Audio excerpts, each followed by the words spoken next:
Yeah, the show's our baby tonight. Hello, everyone. My name's Tom Crandell, microphone operator on the day before Cinco de Mayo Day.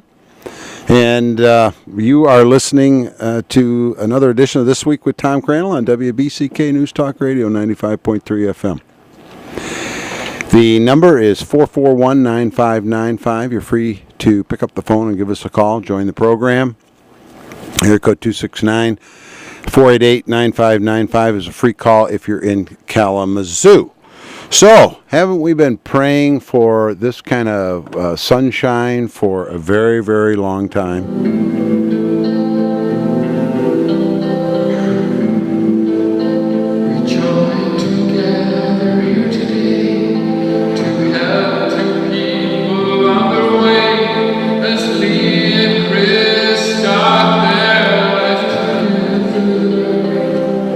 That's the singing priest singing hallelujah, because I heard a lot of that today.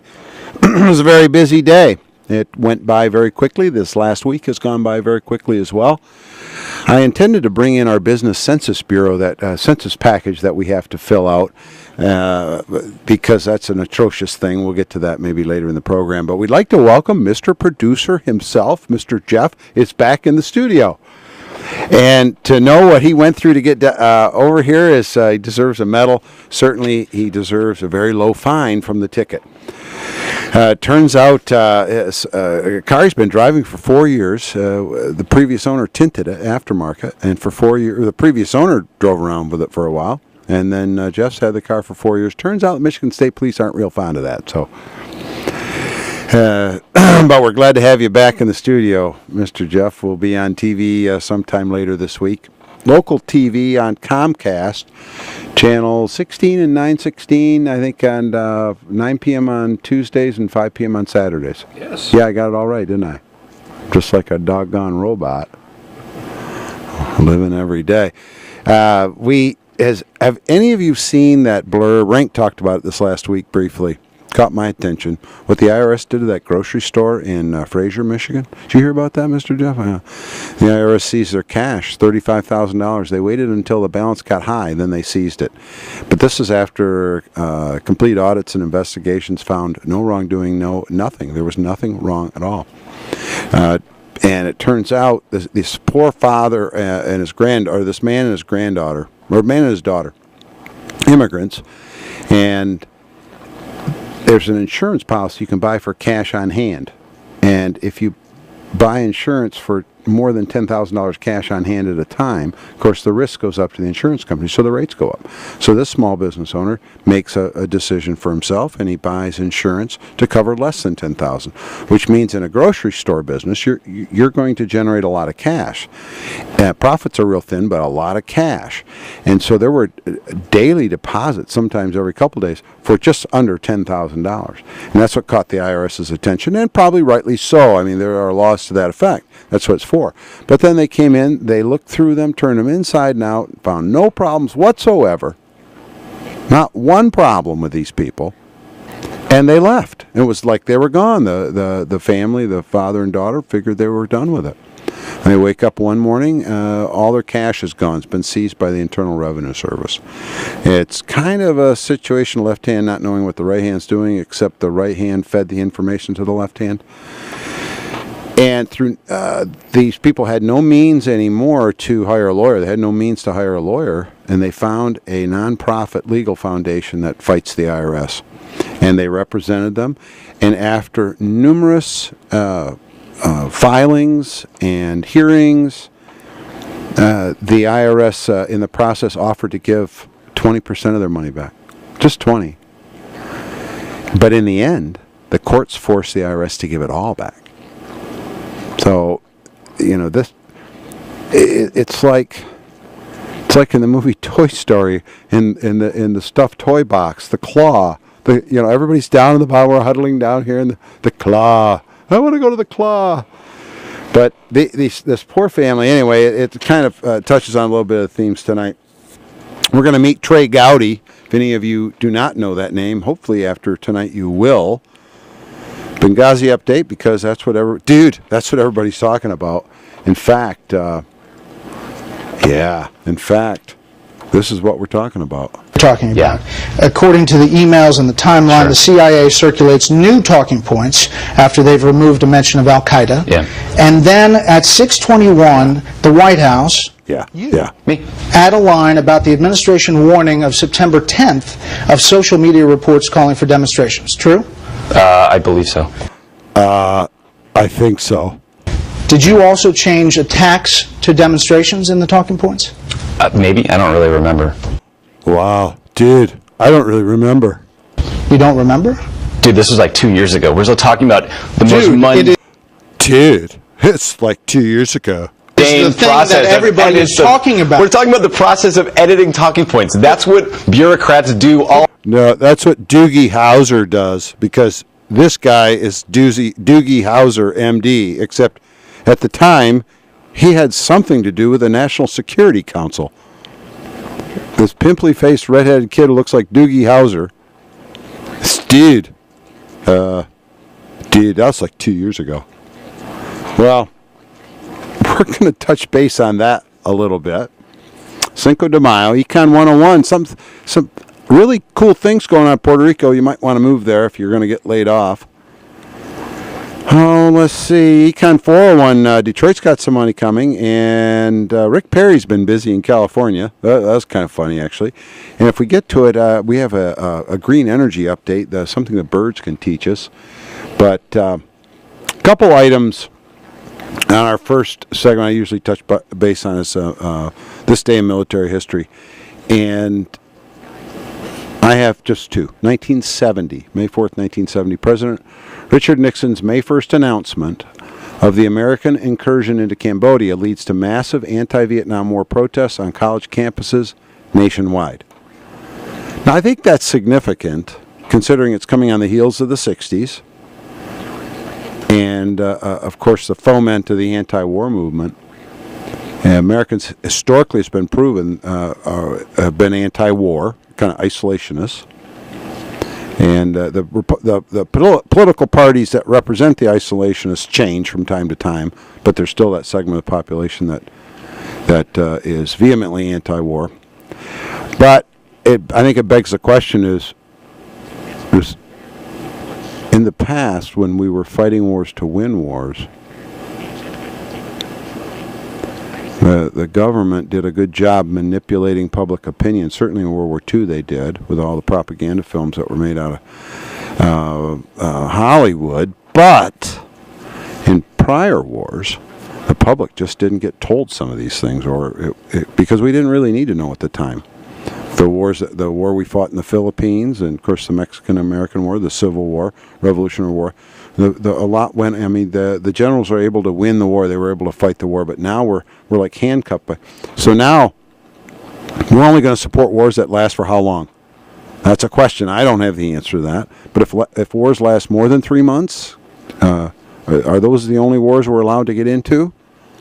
And it's not that we go looking for war, but it just seems to find us. Let's see. 2000, May 4th, 2000, in Puerto Rico, U.S. federal agents moved and arrested 216 protesters from the bombing range on Fiquez Island. Now, that kind of it made me think of something I saw earlier this week about Puerto Rico. And we'll get to that in Econ 101, because that absolutely affects your pocketbook. Okay, first up, I mentioned Trey Gowdy, and he's going to fit very nicely into the Benghazi update, because if I know many of you are paying attention, I know many of you watch news and get news from various sources, and you know by now that the White House, through in losing a lawsuit from a private group, a nonprofit group, the White House turned over an email that was not redacted. Now, if you don't know what redacted means, you can pick up the phone and call 441-9595. I'll certainly explain it to you. But it wasn't redacted at all, and so we had the full message. Well, when they compared that to the letter, the copy of the email, this is from Brad Rhodes, I think his name is, Brad Rhodes. was a PR type guy in the White House, and he sent this email about briefing Susan, prepping Susan for the talk show, Susan Rice for the talk shows. Anyway, the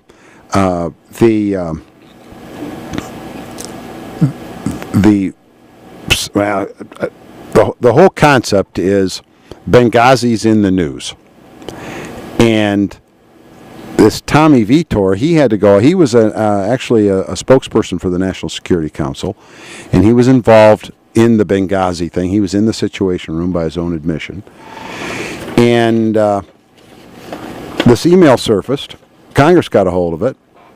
Boehner finally appointed, or is going to appoint, or claims that he's going to appoint, we'll see if he does, a select committee. And Trey Gowdy's name has been floated as a possible chairman of this committee. Let's take a little listen to Mr. Gowdy. In Benghazi, and make no mistake, justice will be done. That was the President of the United States over a year ago. We're investigating exactly what happened, but my biggest priority now is bringing those folks to justice. I'm sorry, was he talking about the terrorists in Libya, bringing them to justice? I don't know. Trey Gowdy is likely in the running for this next appointment in his career. We're going to take a break. Be a few minutes. Stay tuned. We'll be right back. And you're always welcome to join us. 441-9595.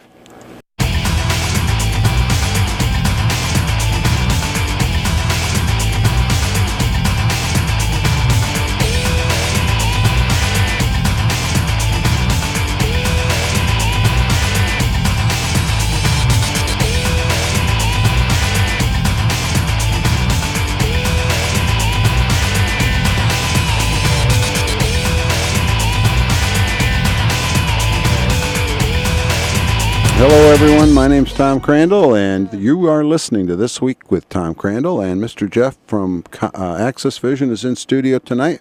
Welcome back, everyone. You are listening to WBCK News Talk Radio at 95.3 FM on the terrestrial dial. The microphone is working tonight, so are the phones. 269-441-9595. If you would like to join the program, you're welcome to. And we'd been talking before the break about Trey Gowdy and who he is. He's a congressman from South Carolina. He's a Republican. He's a former prosecutor. So to a guy like that who is used to having the legal system have backbone, when a prosecutor would issue a subpoena, you either answer it or you're going to answer to a judge. It's that simple. Don't answer the subpoena, answer to a judge. But you can do that if you're a prosecutor. You cannot do it, apparently, if you're the United States Congress. And a co-equal branch of government cannot get answers. And I was talking about the redacted version of the email versus the non-redacted. And two things. One, the first claim of the White House is the email didn't have anything to do with Benghazi. It was about the theater, the whole theater. Except that when the Congress did ask for all Benghazi emails, the White House submitted that.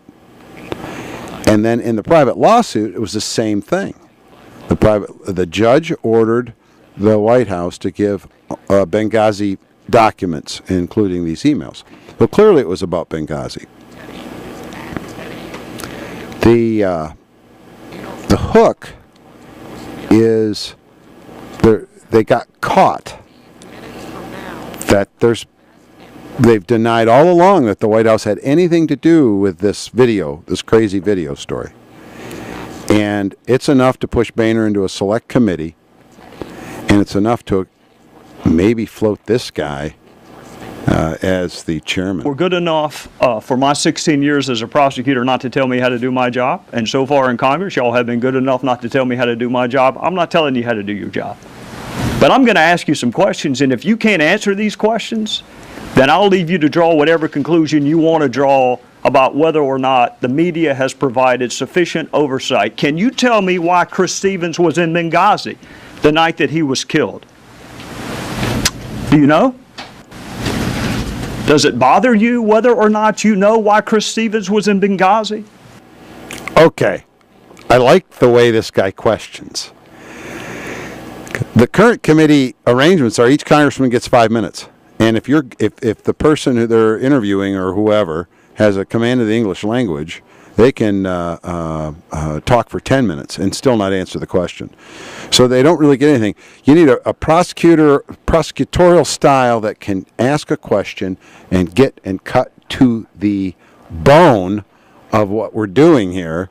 And I just, this guy's good. Do you know why we were the last flag flying in Benghazi after the British had left and the Red Cross had been bombed? Do you know why requests for additional security were denied? Poll after poll after poll show the American public, majority of the American public, of registered voters, not just adults, because there you'd be polling somebody like Doogie Howser. They want answers to Benghazi, and we'll see. Hopefully, it will pan out. But let's hear a little bit more from someone who just might, be willing to re-exert the co-equal power status of the Congress. Do you know why an ambassador asking for more security days and weeks before he was murdered and those requests went unheeded? Do you know the answer to why those requests went unheeded? Do you know why? It's starting to come out for the first time. The question's been all along, who pushed the video and where was the president during the 8-hour attack? And we know immediately the next morning after the attack he went out fundraising out west. But who pushed the video? Well, we have an email now. The American people do. We'll leave it up to these. But it is the major bombshell. Other networks getting on the Liar and Idiot, the Liar in Chief there, the press guy, Jay Carney. It was Jonathan Carl, ABC News. Kind of read him the riot act. But that brings up a point. Even this will blow over. The mainstream media will stop talking about this as soon as there's no new information. This email dump was the newest. That's why it flared up again. But it's like the mainstream media today and the Benghazi cover-up of the cover-up of the cover-up, it would be eerily the same as, say, Woodward and Bernstein helping Nixon cover up Watergate. The tables have turned that much. And it's not that the reporters can have left-leaning. They're perfectly entitled to their left-leaning beliefs. And we have a caller. You there on line one? Hello. Well, what's your name? Where are you calling from? My name is Tim. Hello. Battle Creek. Hello, Tim from Battle Creek. What's on your mind? And I called a couple of weeks ago. First of all, did you change your time? No, it's still 6 to 7. Yeah, it's nominal 6 to 7. Why? Oh, because I called one other time at 7. I thought that was, and I was waiting to call you at 7, and I just happened to turn my radio on. No, it's 6 p.m. It's been 6 p.m. ever since it started. Oh, I'm sorry. Well, then I'm going to be listening up. Okay. What's on your mind? First of all, I want to say yes. We need to get Trey Gowdy as the head of that committee. Committee. You like him? Oh yes, and you just gave me more examples about how much I like him. You want to hear some more? Well, yeah. All right. Well, just don't hang up. Don't hang up. I won't. Don't hang up. Okay. Were deployed during the siege, and I've heard the explanation, which defies logic, frankly, that we couldn't have gotten there in time. But they didn't know when it was going to end. So how can you possibly cite that as an excuse? Yeah, I know, Tim. I like the guy too. So I'm sorry to interrupt. I know you like him, and we thought we'd play a little more. Well, I liked him from day one, even in the interviews with Fox News and etc. But there are so many thoughts going through my head. But here's the thing, as you have been pointing out, and he was asking questions about it. I want to know, I know they say who pushed the video. Well, that is a question we need. But I would like him to keep pushing for the incompetence that was illustrated by them not giving them protection when they asked for it, who dropped the ball on that. I mean, there's so many broad questions. That's true. There are broader concerns. In fact, Tim, you want to hold on? I'll carry you over to the next break. Oh, yes. Yeah, all right, I'm going to put you on hold. Thanks. So 441-9595, there's still a couple lines open. We're going to take a break.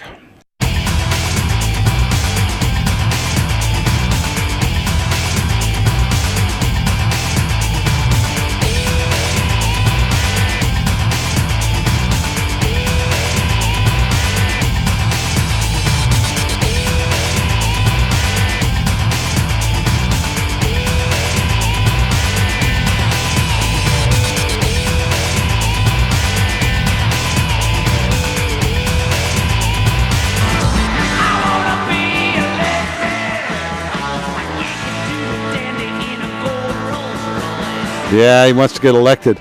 Fat chance if you're a Republican because you're going to be up against the mainstream media. Hello, everyone. Tom Crandell, microphone operator, WBCK News Talk Radio. You are listening to This Week with Tom Crandell, and Mr. Jeff is in studio. Catch the show. His wonderful editing. He's like the best in the state. Guy is awesome, and he also posts funny links and background articles on our Facebook page, This Week with Tom Crandell. You're welcome to go join there as well. Before the break, we were talking with Tim from Battle Creek and about Benghazi, weren't we, Tim? Yeah, and one of the broad topics, which is all related as far as I'm concerned. For instance, we have the Democrats and the president calling these phony scandals and et cetera, and they're saying it's all political, which everything from both sides is always political. Yeah, there's a shocker. Yeah, but the example that I come up with is this. I forgot his name, but Gonzalez, the Attorney General. Alberto. I know his name, it's just that I'm nervous. It's Alberto Gonzalez. You mean Bush 43's Attorney General? Yeah, I love that guy. He was, never mind.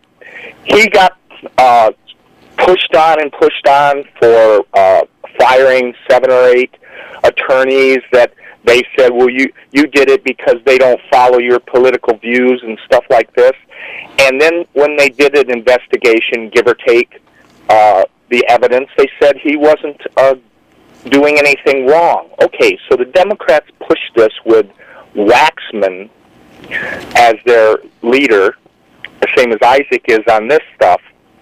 But now that we're trying to bring up things that are far more scandalous, you're just trying to politicize and stuff. That's why the word hypocrisy isn't strong enough for what I feel about when it comes to the Socialist Democratic Party. Well, Tim, I think you've coined a phrase. I sure hope you're going to vote. I appreciate the call. We got to move on. I got another call going on. I appreciate you listening, and call back. We're glad to have you on the program. Line 2, what's your name and where you calling from? Pat from Bedford. Oh, hey, Pat. What's going on? How's the weather up in Bedford tonight? Oh, it's lovely. Is it sunny? Oh, beautiful. You got a little... What's that? I'm just laughing about the beautiful weather. Well, it's about time. It is about time, isn't it? Now, about your subject. Yeah, you bet. What does it matter? Oh, what does it matter? Correct. Yeah. What does it matter? They can investigate these people all they want. They can show that they're the worst pieces of garbage, and the press supports them, but nothing's going to happen, is there? Well, I'll tell you what. It's like the mainstream media is helping Nixon cover up Watergate, because here's an article. I'm glad you called. Actually, I'm glad you called, Pat. A Republican Senate candidate. This comes from it's Online Politics, Fox News. A Republican Senate candidate was kicked out of a local Oregon newspaper's editorial board after daring to challenge a reporter who dissed a fellow candidate by writing blah, blah, blah in his notes instead of her actual quotes. And they, it's almost like Bigfoot evidence. Everybody says, "I think I saw one. I think I saw a biased reporter," but here we actually have video of him calling them out, and then them getting mad at him and kicking him out of the board meeting.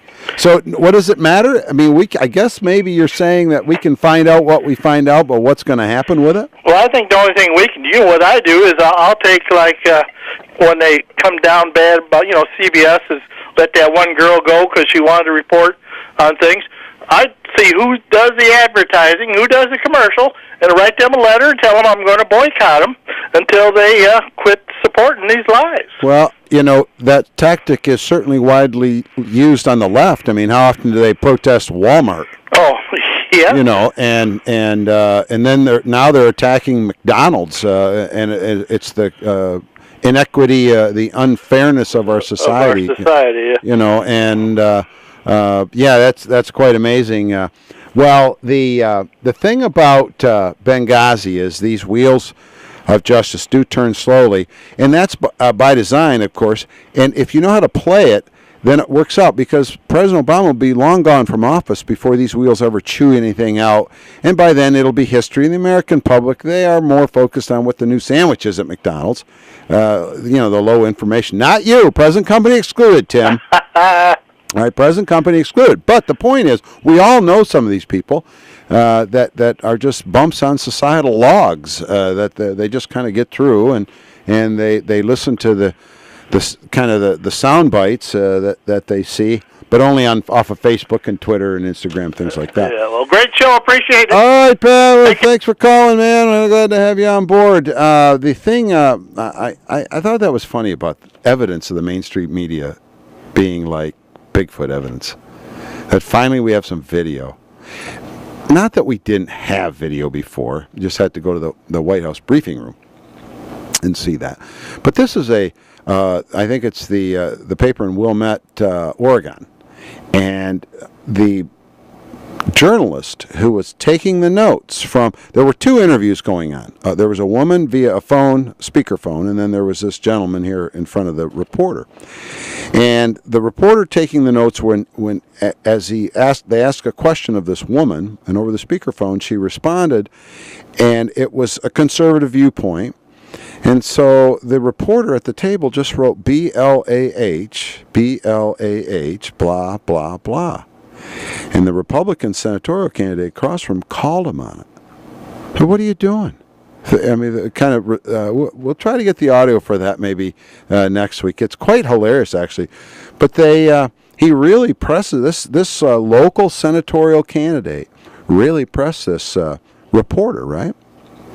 Kind of a very Doogie Howser-ish type behavior on the part of a professional reporter, right? One would think. And one would not be surprised to learn that this very reporter that showed such indignance and smarminess towards this a political candidate over the speakerphone, this person actually won a Pulitzer Prize just a couple years back. So they're scratching each other on their back, patting each other on the back, telling them what a great job. Here's a Pulitzer. Here. Kind of like Don Sterling getting an NAACP Lifetime Achievement Award. Here's $10,000. Okay, we're going to give you an award. Oh, well, no, we shouldn't have. Now, about Puerto Rico. This is actually good, because it's an example of how badly we need people like Trey Gowdy in Congress, and Ben Carson leading the country, or at least leading Health and Human Services Department. But in Puerto Rico, not long ago, there was a factory, a thriving factory. But they found lower tax rates elsewhere. And the capital always flees taxation. Okay, that's an axiomatic principle, economic principle. Capital will always flee taxation. So they fled. Well, in the process, you had to deal with 300 employees. Now, the reason I bring this up, the government just recently, from the power of the mighty pen, and phone. There's a new fast track proposal. Fast track, because fast is good. Fast. It's a fast track. For people to have their disability claims approved. Because we need that. That's what made this country great. Because we had government programs that could fast track these things. That's the backbone of America, fast tracking. Doesn't matter what you're fast tracking. If it's fast, it's good. In this case, it's disability claims. This factory has to deal with 300 employees. So, of course, they lay them off. And now these employees are applying for unemployment. Maybe some are considering working, maybe as many as 10 might be thinking of working somewhere else, you think? Because they were working now. So they had a stream of money coming in. Now the stream of money ends. So what do? Out of 300 people laid off, 290 received permanent disability benefits from the United States taxpayer. I know, that's what I thought. You gotta be out of your mind. These people are out of their minds. 290 received very quick approval. The fast track program that's being proposed by the pen, the mighty pen and the mighty phone, that isn't even in effect yet. Maybe what they're hoping to do is that when you're told you're going to get laid off, but long before you get laid off, so you still have your job coming, you can apply then and get approved for disability then. So you really don't miss a beat. And then you can watch Doogie Howser. Or better yet, we can listen to this snot-nosed little kid that infect our government departments. And I say infection, they're like a virus. Because the vast amount of bureaucratic workers we have do a great job for America. They do. I mean, anytime you've picked up a phone and had to deal with somebody at a government agency and it went well, I hope you told them that. But 4 Americans died in Benghazi. Nobody died at Watergate. People being laid off are fast-tracked to disability? How about fast-track them to a new job? What a novel concept that is. So we have this dichotomy, this huge gulf separates people who see things for what they are, and then others that are living in, Alice in Wonderland's world. Where 290 laid off workers can get a disability, there's something seriously wrong. But it can be corrected. But it needs people like Tim and Pat to, and anybody who wants to try to save our republic and get back on the principles. In fact, I had that, Mr. Jeff, oh, no, I lost it. I've got it over there in the other stack. I might get it at the next break here, coming up in about 45 seconds. The Bureau of Land Management is at it again. I have an article on that. And it turns out that for Cinco de Mayo Day, tomorrow, a California, this comes from California where there's no racism and because it's a progressive state. Students at the University of California, Davis have canceled plans for a drinking party dubbed Cinco de Drinko after protesters called it racially insensitive. Yes, that's right. I said Cinco de Drinko. I know, only here on This Week with Tom Crandell with Mr. Jeff and Mr. Tom here at the microphone. We'll take a break. We'll be right back.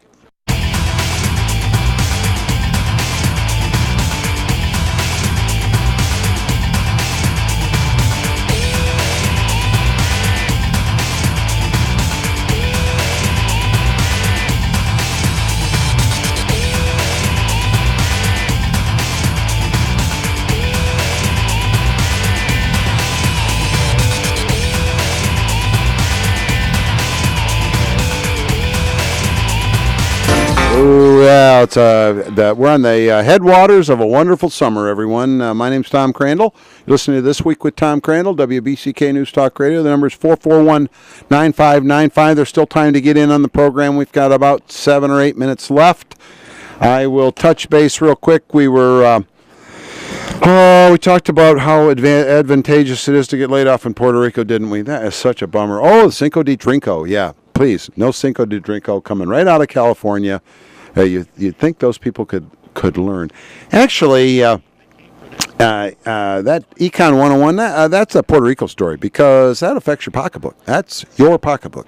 The American way was built on fast-tracking things like disability payments. So just remember that. Kiddies. Econ 401 tonight. Detroit's looks like they're going to get $100 million, union pensions. Okay. Well, I guess people in Illinois can afford to pay that, and Ohio and Indiana. And I guess some of the Michigan taxpayer money is going for that too. I suppose in some way we might benefit from that. But it's something that was claimed wouldn't happen, and it is, because we elected him. Didn't we elect him? I think we did elect him. And actually, I think Alice Cooper sings about that. But the other thing about Econ 401 is I love to see the dynamics. They don't quit. Just because everything seems so doom and gloom in Washington, if you're a powerful, smart governor of a red-leaning state that's business-friendly, and you understand that capital flees taxation, let's say you're Governor Rick Perry from Texas, and let's say you hop a plane to California, you start prospecting and selling your state, and you start knocking on doors. Hello? And then you go to New York State and you do it up there. Hey, come on to Texas. We're friendly down here. We don't want to ban your products. Then you start knocking on more doors. And each time you knock on a door, you're throwing a piece of bait in the water. That's a line in the water. You're fishing. You got a line in the water. How many lines in the water do you think Governor Rick Perry has? He snagged Toyota. That's a big one. Corporate headquarters fleeing California. They run to Texas. They're going to build a huge facility in Plano, Texas, north of Dallas.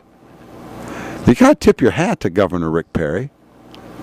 I'd like to see Snyder do a little bit more of that cannibalistic approach because he's smart enough to do it, and Michigan is becoming way business-friendly. But what's interesting is it speaks to the movement. We're just seeing these headlines of Rick Perry stealing companies from Texas. There's a lot we don't hear about. Individual sole proprietors, S corporations, small C corporations. But the employers are leaving. And it reminds me of the canaries in the mines, the early detection for death. And I don't think it's necessarily businesses because I saw a map, and it was population change from the perspective of which states are losing the most people. Who wants to leave which state worse? And take a guess. Take a guess of what kind of states led the country in states that people were fleeing. And this has been going on for 10 years as these states bankrupt themselves and try to raise taxes and try to still buy and curry favor with their, whether it's their Chamber of Commerce buddies or the union buddies or this association or that association. The people have been fleeing these states for, it's Illinois, California, New York, Michigan to some degree, although its color changed. Its color changed. It's not leading the country anymore with people who want to flee the state. Although if you're a U-Haul dealer, you might disagree with that sometimes. The states that led the list on that population change are hugely blue states. Econ 401. Might consider moving, but I think the people were moving long before the businesses. And then it caught on with the businesses. It's harder to move a business than it is to a family. It's much harder. And in this case, Toyota was ready to grow, ready to expand, ready to add jobs. And California was, come here, little girl. Come here. And Texas like, dude, come on. Dude, come on over. I mean, really, dude. it's like really cool in Texas. Talking about. According to the emails and the timeline, the CIA circulates new talking points. Sure. Dimension of Al Qaeda. Yeah. And then at 6:21, yeah. the White House, you, Me. add a line about the administration's warning of September 10th of social media reports calling for demonstrations. True? I believe so. Yeah. Did you also change attacks to demonstrations? Talking points?